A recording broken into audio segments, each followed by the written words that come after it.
যত দিন যাচ্ছে ততই বাড়ছে মামলা মোকদ্দমার সংখ্যা। ফলে বিত্তবান থেকে শুরু করে সাধারণ মানুষ প্রায় সকলকেই কোনো না কোনো সময় আইনি জটিলতার মুখোমুখি হতে হচ্ছে। কিন্তু আদালতে ন্যায্য বিচার পেতে গেলে দক্ষ ও অভিজ্ঞ আইনজীবীর সহায়তা অত্যন্ত জরুরি। বাস্তব পরিস্থিতিতে দেখা যায়, আর্থিক অসচ্ছলতার কারণে বহু গরিব ও মধ্যবিত্ত মানুষ সেই প্রয়োজনীয় আইনি পরিষেবা থেকে বঞ্চিত হন। সেই সমস্যার কারণে সাধারণ মানুষের পাশে দাঁড়িয়েছে লিগ্যাল এইড ক্লিনিক। এখানে বিশিষ্ট আইনজীবী ও আইন বিশেষজ্ঞদের মাধ্যমে সম্পূর্ণ বিনামূল্যে আইনি পরিষেবা দেওয়া হয়। শুধু পরামর্শই নয়, মহিলা ও দুস্থ পরিবারগুলিকে আদালতে মামলা লড়ার জন্য বিনামূল্যে আইনজীবীর ব্যবস্থাও করা হয়। এই ক্লিনিকগুলিতে অভিজ্ঞ ও দক্ষ আইনজীবীরাও পরিষেবা দিয়ে থাকেন।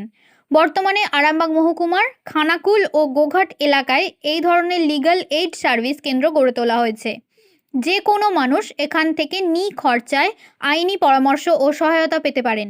কারা এই সুবিধা পাবেন এবং কি কি পরিষেবা পাওয়া যায় সে বিষয়ে বিস্তারিত জানালেন হুগলি জেলা লিগ্যাল সার্ভিস অথরিটির সম্পাদক মানালি সামন্ত।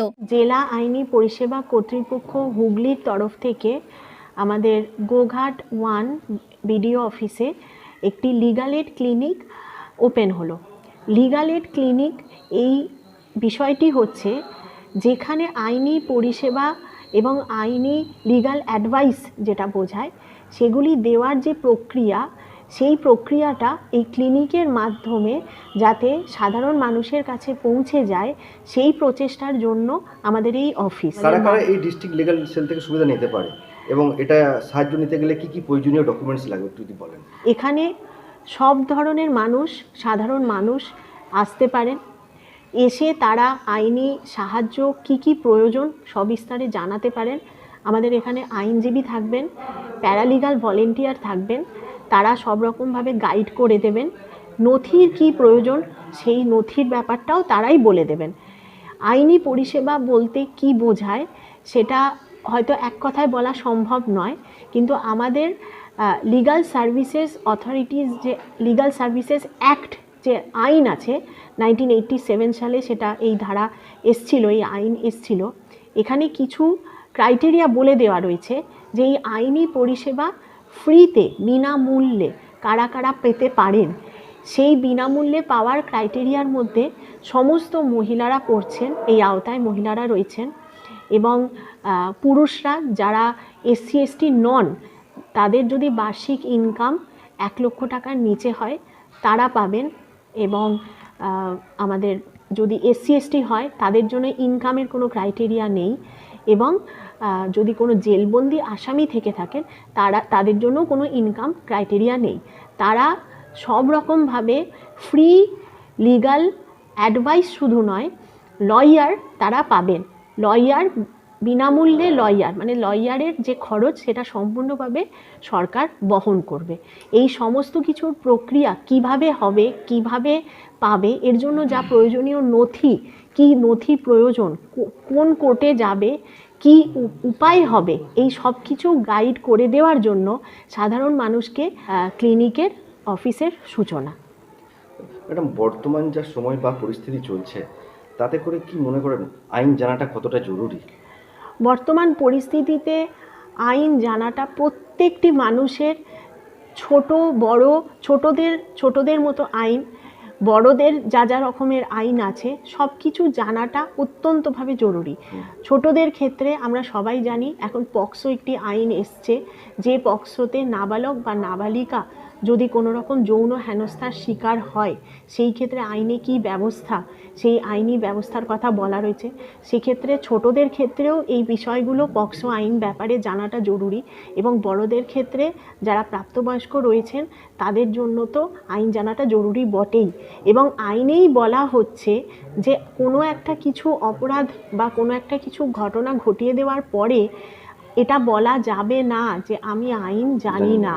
তো আইন বলছে আইন তোমাকে দেশের নাগরিক হিসাবে আইন জানতেই হবে। আমি কিছু আইন জানি না। এই প্রসঙ্গে একটা কথা আপনাকে জানতে চাইছি, সেটা হচ্ছে এই যে আইন জানি না বলা যাবে না, তাহলে আমাদের বর্তমানে যে পাঠ্যপুস্তক বা সিলেবাস আছে সেখানে কিছু বেসিক আইন এরকম কিছু সিলেবাসে ঢোকানো উচিত বলে আপনি মনে করেন? হ্যাঁ, সেরকম তো সিলেবাসে এখন বর্তমানে থাকছে। এবার এটা প্রশাসনিক স্তরে সেটা কিভাবে কি হবে সেটা প্রশাসন বলতে পারবেন, বা শিক্ষা দপ্তর সেটা সিদ্ধান্ত নেবেন। মানে সেটা আইন তাদের শেখানোটা তো উচিত। আইন শেখানো উচিত, এবং সেটা সেই রকমভাবে এখন পাঠ্যপুস্তকে থাকেও আচ্ছা। বর্তমানে। এবং বিভিন্নভাবে প্রশাসনিক স্তরে বিভিন্ন স্কুল বা শিক্ষা প্রতিষ্ঠানে সেই রকমভাবে সচেতনতা শিবিরও হয়। আমাদের জেলা আইনি পরিষেবা কর্তৃপক্ষর তরফ থেকেও শিবির হয়। তাছাড়া পুলিশ প্রশাসনও শিবির করে থাকে। আইন সংক্রান্ত যে ধরনের শিবির, যেগুলো ছাত্রছাত্রীদের জানার কথা বা জানা উচিত, সেই ধরনের শিবির করা হয়। বড় বড় আইনজীবীদের ফিজ অনেকটাই হয়, সেক্ষেত্রে লিগাল এড সাধারণ মানুষের পক্ষে একটা সুবিধা হবে। কিন্তু এখানে তো একটা প্রশ্ন বা একটা মানুষের জিজ্ঞাসা থাকছে, বড় বড় যারা আইনজীবী থাকেন তারা যেভাবে আর্গুমেন্ট করেন কোর্টে, সেখানে বিনা পয়সায় এখান থেকে সেরকমই দক্ষ আইনজীবী কি পাওয়া যেতে পারে? হ্যাঁ, নিশ্চয়ই। এখানে যারা লিগাল এড প্যানেলের লয়ার যারা থাকেন তারা সকলেই দক্ষ আইনজীবী। তারা একদিকে যেমন প্রাইভেট প্র্যাকটিস করার সময়ও তারা যেমন ফিজ নেন, সেই আইনজীবীরাই আমাদের প্যানেলেও থাকেন, এবং তারা যখন প্যানেলে যে সমস্ত মামলাগুলি তারা করেন সেই একই রকম দক্ষতার সাথেই তারা করেন। তাহলে দেখা যাচ্ছে যে বর্তমানে যারা হচ্ছে, আমি যদি আরামবাগের কথাই ধরি, আরামবাগে ধরুন যে আইনজীবীকে আমরা সাধারণ মানুষ কোনোভাবে হায়ার করার জন্য বেশ অনেক টাকা ফিজ দিতে হচ্ছে, সেই একই আইনজীবী কিন্তু আমাদের লিগাল এড প্যানেলেও নথিভুক্ত আছেন। এবার যে সমস্ত মানুষ বিনামূল্যে আইনজীবী পাবেন ধারা অনুযায়ী, আইন অনুযায়ী, তারা কিন্তু সেই একই আইনজীবীকে আমাদের সরকারি খরচেও কিন্তু পেতে পারেন বা পেতে হকদার। আচ্ছা, একদম শেষ প্রশ্ন, লোক আদালতের সাথে এই লিগাল এডের কি সম্পর্ক, এটা যদি একটু বলেন। লোক আদালত, লিগাল এড আইনি পরিষেবা।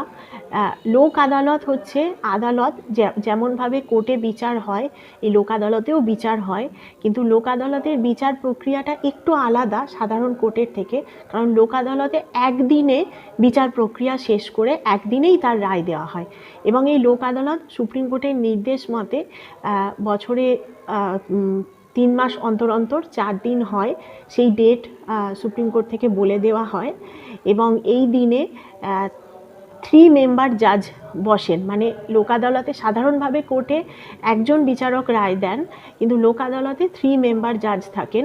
3 মেম্বার জাজের মধ্যে একজন থাকে যিনি আদপেই বিচারক, যিনি কোর্টেও বসেন, আরেকজন আইনজীবী থাকেন, এবং একজন সদস্য, সে এমিনেন্ট পার্সোনালিটি বা সোশ্যাল ওয়ার্কার যে থাকে আর কি, মেনলি সমাজের সাথে বা সমাজের কোনো কাজের সাথে বা বিশিষ্ট ব্যক্তি, তিনিও বসতে পারেন।